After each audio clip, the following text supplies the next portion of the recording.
Well, anybody that's following my channel um, knows that I'm trying to build something, and it takes one stage after another stage after another stage to build it. One of them was I needed to build my confidence.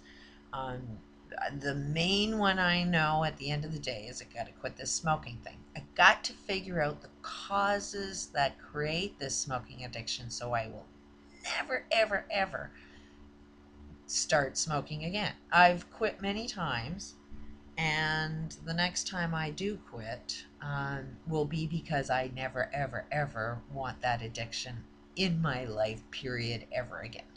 So, my smoking addiction is basically the driving force behind everything I want to create. If I create something that I love more than smoking, then I will focus all of that high intense addiction thoughts into what it is I love over what it is I don't love.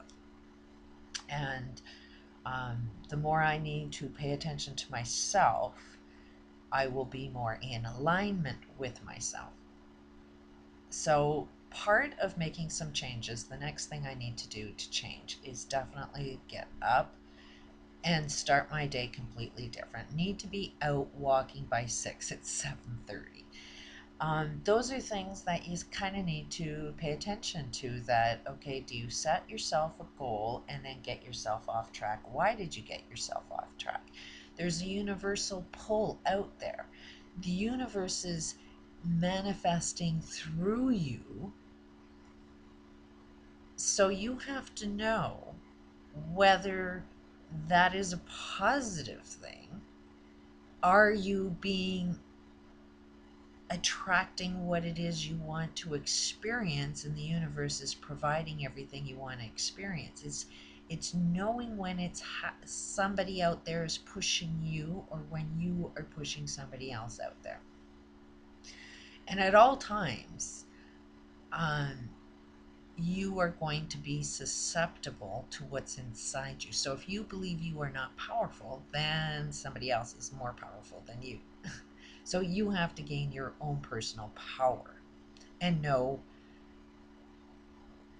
take responsibility basically for what it is you create. So if you are creating hell, then trust that that is what's inside you. You have to take personal responsibility. So something is going on that I am not out there walking every day at 6 o'clock. Something is telling me, be aware that you are not accomplishing what it is you're setting out. Why? What is it? What is stopping me from accomplishing what it is I want to set out for? There's valuable information there if I can figure out that key. So I'm only mentioning it because we all have those little tiny things that you need to be aware of, because you can't pay for that shit in school, because school won't teach you that. Those are the best lessons life will ever give you, is understanding why you do the things you do, and why is it so hard for you to change a routine if a routine creates an end result faster. And is it faster? So I'm going out on my walk today. I know what distracts me is every day I get on and I love hearing what people have to say. It stimulates my day. It gives me the thought, of what to think about during the day. So, and I know I need to stop that because that's getting me off track. Um, but at the same time, I love it because there's valuable information that comes from that direction. It's almost like I'm paying attention to what the mindset of the universe, what is it we're interested in? What is it we're talking about? What is it we don't understand? What's the news of the day? Where are we at? I kind of like to know where we're at during the day. Maybe I don't need to know that so much. I know the universe is telling me to take 2 weeks off. Something's happening within 2 weeks. Um, so I know for me, to get ready for 2 weeks, get stronger for 2 weeks, get on my schedule, see if I can be who I want to be, and get as strong as I can for this 2 weeks. Something's happening in 2 weeks. I just keep hearing 2 weeks in my life. A lot of people are saying wait for 2 weeks. So when too many people are saying 2 weeks, something's up with the 2 weeks.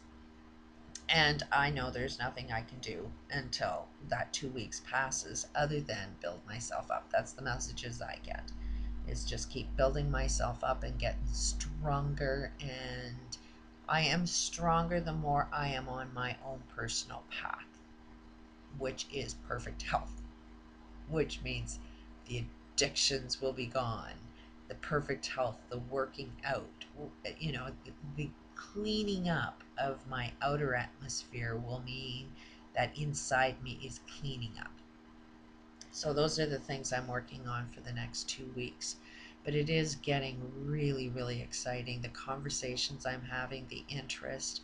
I know at the end of the day, part of this conversation that is really gaining interest to me is more the phrase of build somebody else up and then you build yourself up.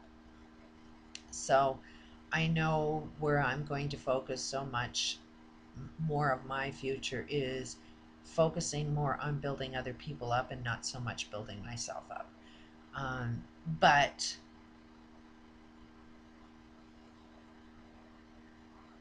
I can't offer any advice that I can't follow myself. Like if I'm going to build somebody else up, I have to follow that same advice.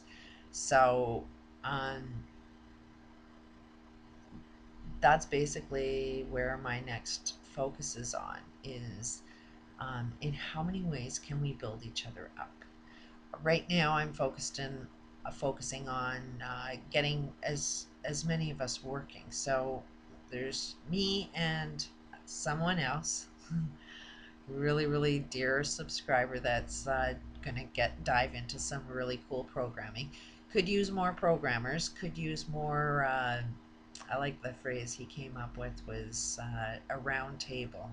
We need a think tank. And so anybody that wants to get employment by creating something, you will be owner of it. I'm not the owner of it. Anybody who works for it can draw an income after it's built. But it is run and operated to help other people. It's basically a system that gets everybody back working. The job of the system means we're creating jobs, and by the concept of find your passion and you'll never work another day in your life. So it's sort of like a business or a system that creates jobs, and all jobs are doing what you love. So if my business is successful, that means everybody else is successful. But it can't be greed based. So I'm really, really excited about it. Scared as friggin' hell. Because it's an awful lot of work. But that fear goes down the more I just get somebody else to handle the work, because there's no way in hell I could do it all. So, and that is the whole concept, is don't do the work. Get somebody else to do the work. Do what I love doing and put an equal value as to whatever I do is just as equal as everybody else. And all I'm really good at is putting pieces of a puzzle together. So I know what kind of jobs need to be done. Programming, I know programming, but I can't do it. You can't be the project manager and the programmer at the same time. So, and at the same time, it takes more than one person to be a good project manager. You need like a team, and somebody organizing that team. So, and it's not like somebody that's organizing a team is a leader. It's everybody is leading themselves by an agreement of what the end goal is we want to accomplish. If we're all in agreement, we're all passionate about what we're doing, we all love what it is we're doing, then there really isn't a leader. It's just a perception. If it only is as a leader when I say things have to be my way and the whole everybody that's working and earning a living is totally against it. That can't be the goal. It has to be a goal where everybody's happy, everybody's loving what they're doing, everything is on track. We have milestones that say, yep, we're doing what we set out to do. At the end of the day, the whole system has to be designed to be obsolete. Because if we're creating jobs and everybody has a job, then what are we doing? So um, after I'm done this job, it's time to move on to another job. But it's about having fun doing this. Nothing else to do. The world's falling apart. May as well have fun trying to fix it. And if you fail, big friggin' deal. Everybody else is failing. I may as well try doing something fun for a change. Peace out.